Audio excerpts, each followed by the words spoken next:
जय गुरुदेव, जय महाकाली। आप सभी साधकों का जय महाकाली ज्योतिष केंद्र के आपके अपने चैनल पर स्वागत है।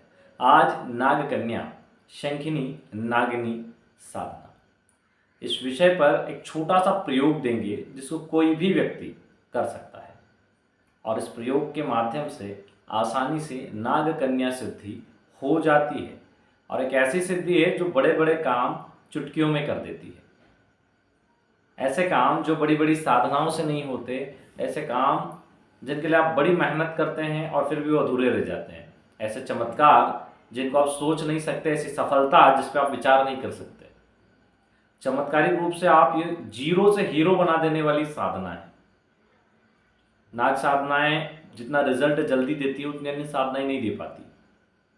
अपने स्तर पर भौतिक जीवन में धन प्राप्ति के प्रयोगों में नाग प्रयोग या नागिनी प्रयोग बहुत ही श्रेष्ठ प्रयोग कहे गए हैं, जो व्यक्ति के जीवन को बदल कर रख देते हैं और सौभाग्य से ही ऐसे प्रयोग, ऐसी साधनाएं प्राप्त होती है। सद्गुरुदेव की असीम कृपा से ऐसी साधनाएं और प्रयोग आप लोगों को दे रहे हैं। आज का यह प्रयोग बहुत आसान है।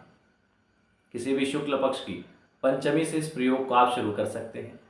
11 दिन का प्रयोग है और प्रतिदिन 80 माला इसमें मंत्र जब है। चूंकि मंत्र कम शब्दों का है, अत्यंत प्रभावी है, तो आपको बड़ा आनंद आएगा इसको करने में। और इसके लिए आप घेरा बंधन कर सकते हैं। शरीर बंधन की आवश्यकता नहीं है। शरीर बंधन करेंगे, नागिनी अपने स्वरूप में अगर आपके पास आ गई आप डर जाएंगे, इसलिए घेरा बंधन कर लें तो अगर आई भी तो आपसे दूर रहेगी। आप फिर घेरा तोड़ के उसके पास जा सकते हैं, यानी घेरे के आसपास जल छोड़ के जा सकते हैं। तो वो जब अपने स्वरूप को त्याग कर सुंदर कन्या स्वरूप में आए तब आप बाहर जाएं, क्योंकि आप डर जाएंगे तो फिर साधना खंडित हो जाएगी। अब इस साधना को शुक्ल पक्ष की पंचमी तिथि से शुरू करना है। देखो, उससे पहले एक चीज़ और बता दें कि हमने हमेशा ही कहा है कि 90% लोग आर्थिक समस्याओं से ग्रस्त हैं और इन समस्याओं के निवारण के लिए आपको मुख्य रूप से लक्ष्मी जी के विभिन्न स्वरूपों की और लक्ष्मी यानी धन देने वाले विभिन्न स्वरूपों की साधना करनी चाहिए। लोग अलग अलग उटपटांग साधनाओं में जाके अपना ऑरा भी खराब कर लेते हैं और कुछ प्राप्त नहीं होता। तो आपको क्या करना चाहिए? सर्वप्रथम आपको एक दिन का धूमावती प्रयोग कर लेना चाहिए, एक दिन का अघोर लक्ष्मी प्रयोग कर लेना चाहिए, एक दिन का स्थिर लक्ष्मी प्रयोग कर लेना चाहिए और नागेश प्रयोग कर लेना चाहिए।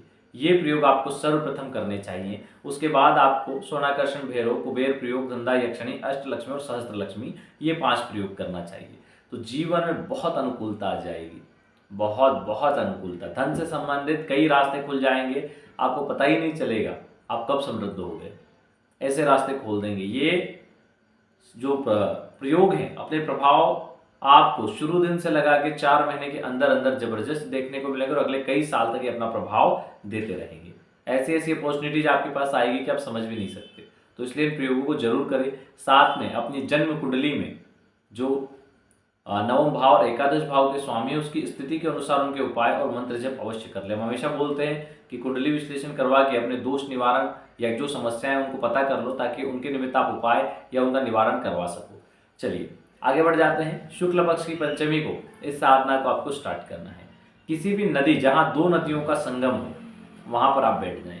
अगर ऐसा स्थान नहीं है तो जहाँ नाग मंदिर हो वहाँ भी बैठ सकते हैं और आप सामान्य पूजन करके घेरा बंधन कर लें और बैठ जाएं। अपना पवित्रीकरण आचमन करके पीले वस्त्र आसन हो, उत्तर मुखी हो या पश्चिम मुखी, दोनों में से कोई भी दिशा अपनी सुविधा के अनुसार ले लें और फिर आप पूजन के लिए बैठें। सर्वप्रथम हाथ में जल लेके संकल्प लें कि मैं अमुक नाम अमुक गोत्र, अपना नाम गोत्र बोलें, मैं शंखनी नागिनी साधना करने जा रहा हूँ, ऐसा मुझे सिद्धि प्राप्त हो, ऐसा बोल के जल छोड़ दें। और उसके बाद 1 माला गणेश मंत्र की करें, 4 माला गुरु मंत्र करें और शंखिनी नागिनी के मंत्र की 80 माला मंत्र जप करें। इसमें शंख माला का प्रयोग करें जो छोटे छोटे शंखों से बनी होती है, वही माला इसके लिए उपयुक्त है। अन्य माला इसके ऑप्शन में नहीं है। शंखिनी माला से ही इसका जाप करें। इसमें एक चीज का और ध्यान रखें, इसमें वशीकरण यंत्र यदि धारण कर लिया जाता है तो वो और ज़्यादा प्रभावी रूप से आपके कार्य करता है, क्योंकि यह किसी भी रूप में आपको प्राप्त हो, चाहे मनुष्य रूप में हो या उनके दिव्य स्वरूप में, वशीकरण यंत्र सब पर प्रभावी होता है, चाहे वो मनुष्य हो या इतर योनि या कोई भी शक्ति, तो उसको गले में धारण करके करने पर ज़्यादा लाभ है, जल्दी सिद्धि या प्रत्यक्षीकरण या अनुभव होते हैं। तो आप 80 माला मंत्र जप करें। मंत्र जप के बाद दूध अपने पास रखें, धूप दीप चलाएं, गूगल की धूप चलती रहे या धूप बत्ती चलती रहे, दिया चलता रहे, घी का दीपक लगा लें, हवा चलती है तो कवर करने के लिए वो कांच का ग्लास आता है वो लगा लें, और वो करके करें। 11 दिन की साधना है। इस बीच प्रत्यक्षीकरण होता है तो आप उस दूध, जो दूध रखा है, दूध का अर्घ दें उनको। सबसे पहले अपने घेरे के आसपास पानी डाल के उसको हटा दें, फिर उनको दूध का अर्घ दें और उनका विस्तृत पूजन करें। अपने पास पूजन के लिए अष्टगंध, केसर, सिंदूर रखें और इन 3 चीज़ों से उनका पूजन करें। इनसे पूजन करके अगर माला या फूल है तो फूल भी अर्पित कर दें। वे प्रसन्न होकर साधक से जुड़ जाती हैं, उनके वशीभूत हो जाती हैं और उनकी कार्य सिद्धि करती हैं। दिया गया वचन, जो आप वचन मांगते हैं, उनको पूर्ण करती है। एक तरह से वरदान देने की प्रक्रिया है। देखो, ये साधनाएं ऐसी है जो जल्दी सिद्ध होती है और उनके प्रभाव जल्दी दिखते हैं। कई ऐसी विद्याएं हैं, जैसे स्वप्नेश्वर, एक स्वप्न विद्या होती है, एक मृत्युंजय विद्या होती है।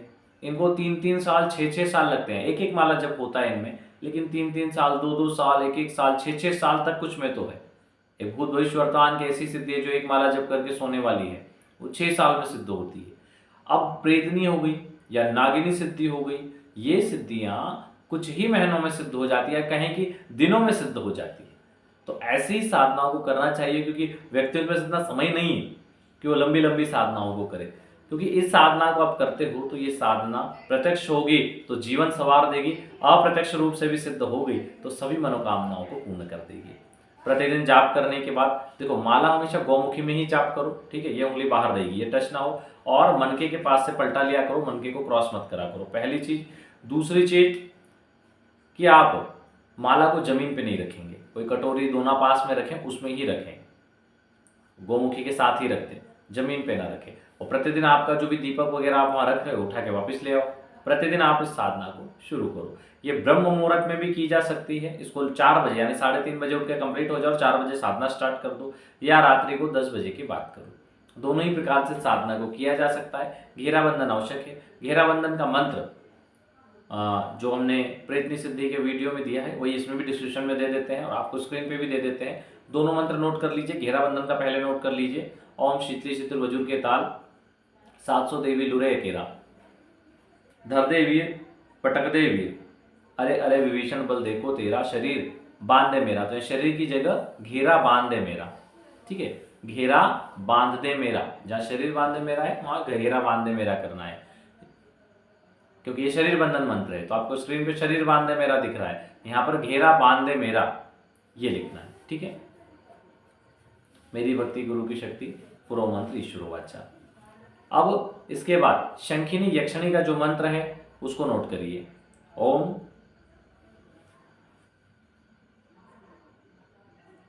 शंखिनी वायुमुखी हुम हुम। देखो, जब नागिनी प्रकट होती है तो उनसे प्रणाम करना चाहिए, उनकी कुशल क्षेम पूछनी चाहिए, अर्घ देना चाहिए, पूजन करना चाहिए। जिस प्रकार हम किसी मेहमान को या किसी विशिष्ट व्यक्ति को ट्रीट करते हैं वैसे ही करना चाहिए, जिससे कि उनकी कृपा आप पर बन जाए, वे आप पे प्रसन्न हो जाए, वे आपसे वैसे ही स्वागत की उम्मीद करती हैं। ये ध्यान रहे, तभी उनकी सिद्धि होती है। चलिए, आज के लिए इतना ही। जो लोग अपना कुंडली विश्लेषण या ऑरा स्कैनिंग करवाना चाहते हैं, नीचे दिए गए नंबर पर अपना नाम, जन्म तारीख, समय, स्थान व्हाट्सएप कर सकते हैं। ऑरा स्कैनिंग के लिए फोटो भेज सकते हैं और सीधे हाथ की हथेली की फोटो। जय गुरुदेव, जय महाकाली।